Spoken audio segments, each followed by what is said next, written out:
ay talagang pinapahunting ako ng gobyerno ni Marcos Jr., ni Lisa. Hinahunting nila ako para gurgurin.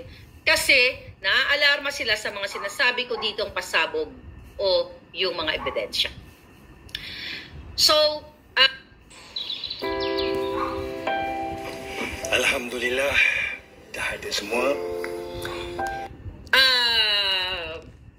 Natatakot ba tayo? Hindi.